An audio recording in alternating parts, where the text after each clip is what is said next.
করেছিলেন।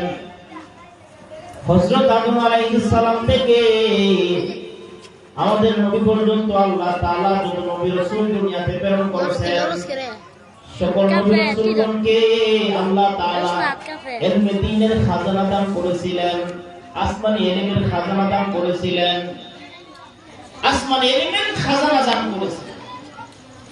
নবীগণ আসমানি ইলম পাইয়া, ইলমে নবুয়ী পাইয়া উম্মতের হেদায়েতের জন্য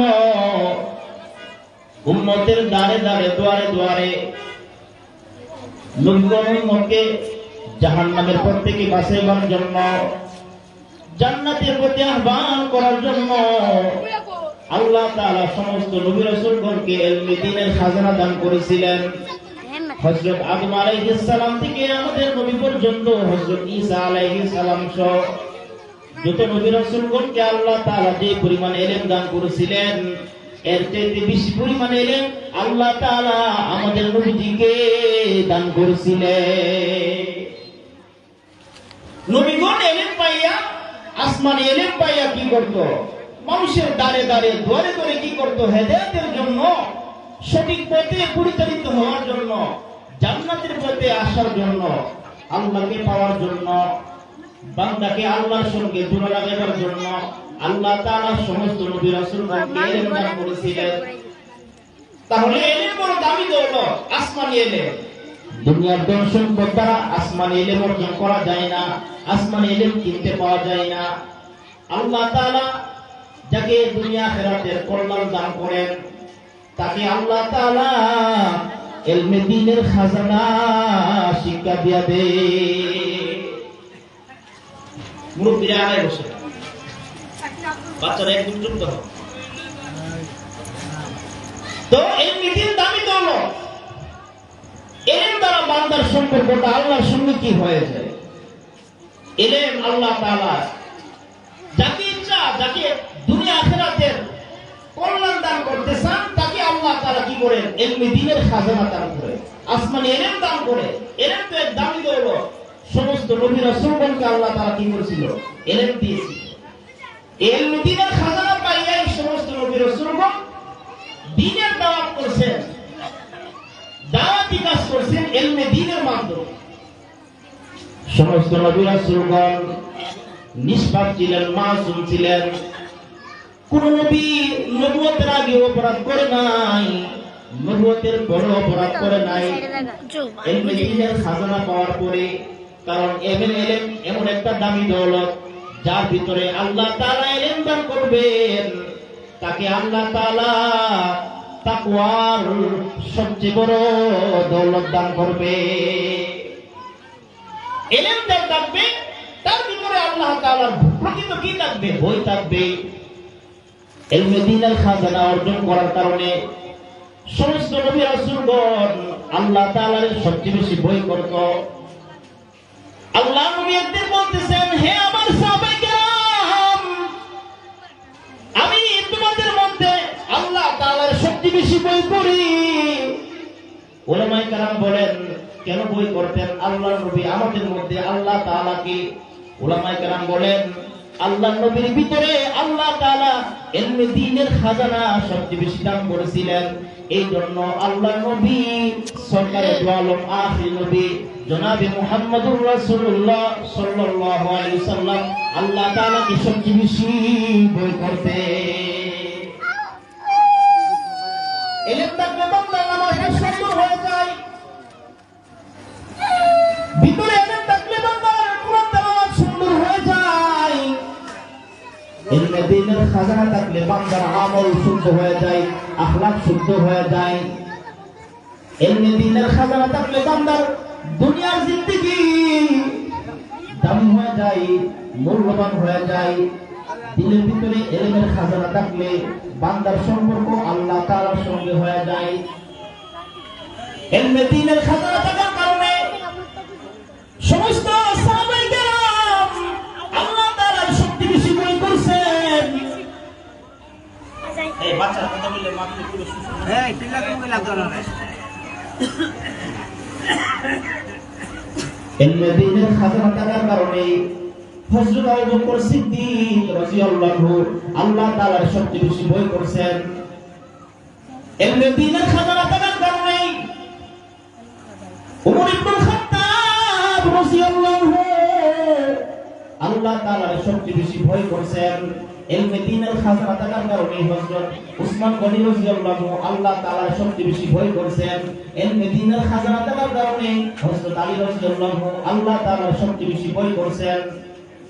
এলমে দ্বীনের খাজানা থাকার কারণে হাসান বসরি রাহমাতুল্লাহি আলাইহি আল্লাহ তাআলার সবচেয়ে বেশি ভয় করেছেন। এলমে দ্বীনের খাজানা থাকার কারণে ইমাম আবু হানিফা রাহমাতুল্লাহি আলাইহি আল্লাহ তাআলার সবচেয়ে বেশি ভয় করেছেন।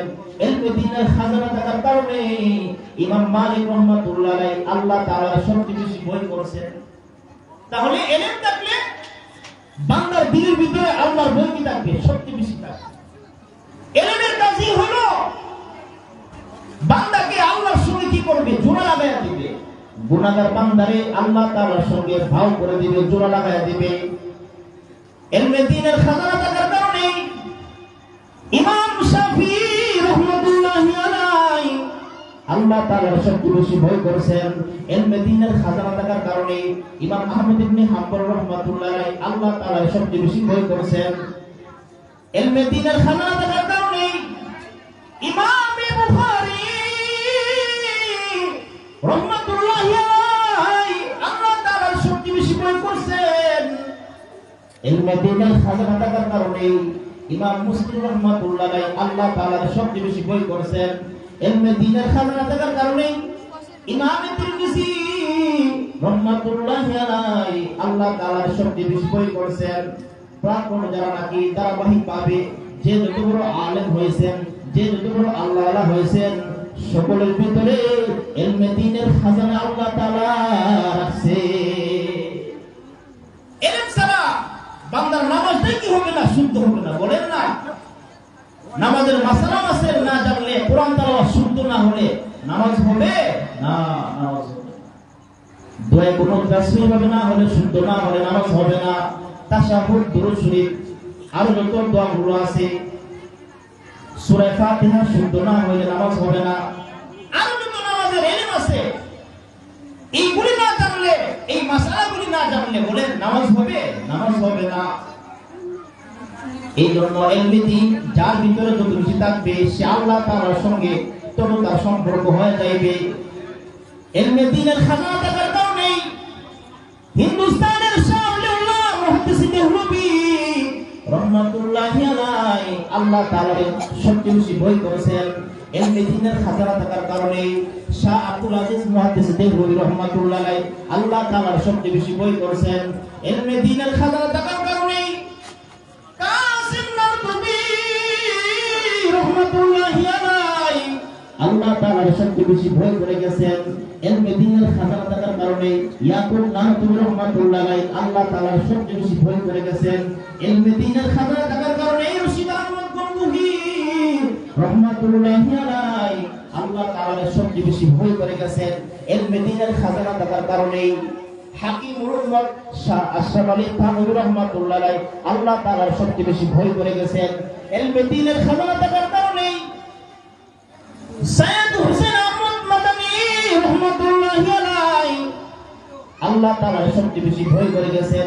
ইলমে দ্বীনের খাজানা থাকার কারণে মাহমুদ হাসান দেওবন্দি রাহমাতুল্লাহি আলাইহি আল্লাহ তাআলার সবচেয়ে বেশি ভয় করে গেছেন। এই জন্যই আল্লাহ বলেন, ইন্নামা ইয়াখশাল্লাহ মিন ইবাদিহিল উলামা। যাদের ভিতরে শরীয়তের ইলম আছে, যাদের ভিতরে শরীয়তের জ্ঞান আছে, তারাই বেশি আল্লাহ তাআলার কি করে? ভয় করে। ইলমে দ্বীনের খাজানা থাকার কারণে আসাদ মাদানী রাহমাতুল্লাহি আলাইহি আল্লাহ তাআলার সবচেয়ে বেশি ভয় করে গেছেন। ইলমে দ্বীনের খাজানা থাকার কারণে ব্রাহ্মণবাড়িয়ার বাংলার ফখরে বাঙ্গাল আল্লামা তাজুল ইসলাম রাহমাতুল্লাহি আলাইহি আল্লাহ তাআলার সবচেয়ে বেশি ভয় করে গেছেন। ইলমে দ্বীনের খাজানা থাকার কারণে রাইসুল মুফাসসিরিন আল্লামা আবু হুজুর রাহমাতুল্লাহি আলাইহি আল্লাহ তাআলার সবচেয়ে বেশি ভয় করে গেছেন। ইলমে দ্বীনের খাজানা থাকার কারণে রাইসুল মুফাসসিরিন সিরাজুল ইসলাম ফরুজ রহমাতুল্লাহ আলাইহি আল্লাহ তাআলা সবচেয়ে বেশি বই করে গেছেন ইলমে দ্বীনের খাজানা থাকার কারণে। মুফতি আযম মুফতি নুরুল রহমাতুল্লাহ আলাইহি আল্লাহ তাআলা সবচেয়ে বেশি বই করে গেছেন ইলমে দ্বীনের খাজানা থাকার কারণে। বাংলা শাইখুল হাদিস আল্লামা আজিজুল হক সাহেব রহমাতুল্লাহ আলাইহি আল্লাহ তাআলা সবচেয়ে বেশি বই করে গেছে। তাহলে যার ভিতরে যত ইলমের খাজানা থাকবে সে আল্লাহ তাআলার যত কি করবে, বই করবে। সে গুনার কাজ করবে না, হারাম ভক্ষণ করবে না, গুনার কাজ বর্জন করবে, অবিরাম নাফরমানি বর্জন করবে। ইলমে দ্বীনের খাজানা থাকার কারণে বান্দা কোনটা হারাম বান্দার সামনে উদ্ভাসিত হয়ে যাবে। এই জন্য সমস্ত নবী রাসূলগণ নিষ্পাপ ছিলেন। এই জন্য আল্লাহ তাআলা সমস্ত নবী রাসূলগণকে ইলমের খাজানা দান করেছেন। তাহলে আমাদের যে সন্তানরা মাদ্রাসায় পড়তেছে, অবিরাম কোরআন তেলাওয়াত শিখতেছে, কোরআন তেলাওয়াত করতেছে, কোরআন তেলাওয়াত শুদ্ধ করতেছে, হিফজ করতেছে, এর একমাত্র উদ্দেশ্য হইল ইলমের খাজানা অর্জন করার পরে তাদের ভিতরে কি থাকবে, আল্লাহ তাআলার সবচেয়ে বেশি বই থাকবে। বান্দা তাকওয়ার দ্বারা কি হয়ে যায়, দামি হয়ে যায়। ধন সম্পদ দ্বারা বান্দা কি হয় না, দামি হয় না। ইলমের মাধ্যমে যখন বান্দার দিলের ভিতরে তাকওয়ার দৌলত থাকবে, বান্দার সম্মান, বান্দার মর্যাদা আল্লাহর দরবারে বেড়ে যাবে। ধন সম্পদ দ্বারা বান্দা আল্লাহর দরবারে দামি হয় না। ঈমানের দ্বারা, তাকওয়ার দ্বারা বান্দার মর্যাদা আল্লাহ তাআলার দরবারে হয়। সাহাবায়ে কেরাম ধন সম্পদের মালিক ছিলেন না। হযরত বেলাল হাবশী রাদিয়াল্লাহু তেমন ধন সম্পদ নাই, কিন্তু দাস ছিলেন, কিন্তু ঈমান ছিল দিলের ভিতরে, দিলের ভিতরে তাকওয়ার দৌলত ছিল। এই জন্য হযরত বেলালের দাম আছে প্রকাণ্ডে সম্পদশালী। আবু জাহেল, উতবা, সাইবা, আবু লাহাবের দাম আল্লাহর দরবারে বিন্দু পরিমাণ না। আল্লাহ নবী বলেন, হে আমার সাহাবায়ে কেরাম, খায়রুকুম মান তাআল্লামাল কুরআন ওয়া আল্লামা। তোমাদের মধ্যে যারা কোরআন তেলাওয়াত করবে, কোরআন শিক্ষা করবে, অপরকে শিক্ষা দিবে, সে তোমাদের মধ্যে সবচেয়ে আল্লাহ রাসূল সম্পদশালীদেরকে দামি বলে নাই, মর্যাদাবান বলে নাই, বলে গেছেন যারা কোরআন হিফজ করবে, কোরআন ইয়াদ করবে, কোরআন শিক্ষা করবে, অপরকে শিক্ষা দিবে, সেই সবচেয়ে বড় দামি মানুষ। এই জন্য বান্দার মর্যাদা, বান্দার দাম আল্লাহর দরবারে ইলমের মাধ্যমে হবে, আমলের মাধ্যমে হবে, তাকওয়ার মাধ্যমে হবে। সম্পদের দ্বারা বান্দার দাম আল্লাহর দরবারে হয় না। ওই যে তার মর্যাদা, তার সম্মান আল্লাহর দরবারে নাই। আল্লাহর দরবারে হযরত মুসা আলাইহিস সালামের দাম আছে, আল্লাহর দরবারে হযরত আবু গিফারি রাদিয়াল্লাহু আছে, আবু জাহেলের দাম নাই। আল্লাহর দরবারে মক্কা মুশরিক কাফির বেঈমানদের দাম নাই। যারা নিরস্ত, যারা দরিদ্র সাহাবা ছিল, যাদের দিলের ভিতরে ঈমান ছিল, যাদের দিলের ভিতরে তাকওয়া ছিল, এদের দাম আল্লাহর রাসূলের কাছে আছে, আল্লাহ তাআলার কাছেও দরিদ্র সাহাবী তাকওয়ার দাম আছে। এই জন্য বান্দা কখন আল্লাহ তাআলার দরবারে দামি হবে, যখন ইলম অর্জন করার দ্বারা বান্দার দিলের ভিতরে আল্লাহর ভয় থাকবে, তাকওয়ার দৌলত থাকবে। এই তাকওয়ার বান্দার মর্যাদা আল্লাহ তাআলার দরবারে কি বৃদ্ধি পায়। এই জন্য আমাদের যাদেরকে আল্লাহ তাআলা সন্তানের নিয়ামত দান করেছেন, এই কত বলছি, এই চুপ কর, সবাই আগে বসেন, আগে বসেন, মুরগি আগে বসেন, আগে বসেন মুরগি। তো মেরে মুহতারাম বলতেছিলাম, তাকওয়ার দ্বারা বান্দার দাম কি আল্লাহর দরবারে বেড়ে যায়। ইলমে দ্বীনের খাজানা অর্জন করার মাধ্যমে যখন বান্দার দিলের ভিতরে তাকওয়ার দৌলত থাকবে, এই বান্দাই আল্লাহ তাআলার দরবারে কি, এই বান্দার মর্যাদা আল্লাহ তাআলার দরবারে বৃদ্ধি পেয়ে যাবে। বান্দা যখন গুনাহ বর্জন করবে, হারাম বর্জন করবে, তাকওয়ার দৌলত অর্জনের মাধ্যমে বান্দা যখন এই বর্জন করার পরে তাকওয়ার দৌলত অর্জন করবে, বান্দার দিলের ভিতরে আল্লাহ তাআলার প্রতি ভয় থাকবে। তাকওয়ার দৌলত অর্জন করার কারণে বান্দা অবিরাম হারাম বর্জন করবে, গুনার কাজ বর্জন করবে। গুনার কাজ বর্জন না করলে বান্দার মর্যাদা আল্লাহর দরবারে হইতে পারে না। আল্লাহর দরবারে ওই বান্দাই সবচেয়ে বেশি দামি, যার দিলের ভিতরে কি থাকবে, আল্লাহর ভয় থাকবে। থাকবে এবং বান্দা কি করবে হারাম বর্জন করবে। এই জন্য মেয়ে মুহতারাম ভাই দোস্ত বুজুর্গ, আজকে আপনারা পরিবার থেকে সমাজ থেকে নিয়ে রাষ্ট্র পর্যন্ত আমাদের কাছ থেকে কেন অশান্তি দূর হয় না? একমাত্র গুনাহের কারণে। আমরা ইলম অর্জনের মাধ্যমে দিনের ভিতরে তাকওয়ার দৌলত অর্জন করি না, এই জন্য আমাদের সর্বস্থানে অশান্তি কি লেগে আছে। আল্লাহ বলেন ওয়া আসাবাকুম মিন মুসিবাতিন ফাবিমা কাসাবাত আইদিকুম ওয়া ইয়াফু আন কাসীর। আল্লাহ বলে তোমরা যে মুসিবতে পেরেশানির মধ্যে আক্রান্ত হয়ে আছো, এই সবগুলো তোমার কি তোমাদের গুনাহের কামাই, তোমাদের নিজ হস্তের কামাই, এই জন্য তোমরা কি মুসিবত এবং পেরেশানির মধ্যে পড়ে আছো। তাহলে বান্দা যখন ইলম অর্জনের মাধ্যমে যখন ইলম অর্জন করবে, ইলম অর্জন করার পরে যখন বান্দার দিনের ভিতরে তাকওয়ার দৌলত থাকবে, এই তাকওয়ার দৌলত থাকার পরে বান্দা সব রকমের হারাম বর্জন করবে, গুনাহ কাজ বর্জন করবে। গুনাহ কাজ বর্জন করলেই বান্দা কি আল্লাহর দরবারে দাম বেড়ে যাবে। এই জন্য মেরে মুহতারাম ভাই দোস্ত বুজুর্গ, আল্লাহ তাআলা আমাদেরকে এই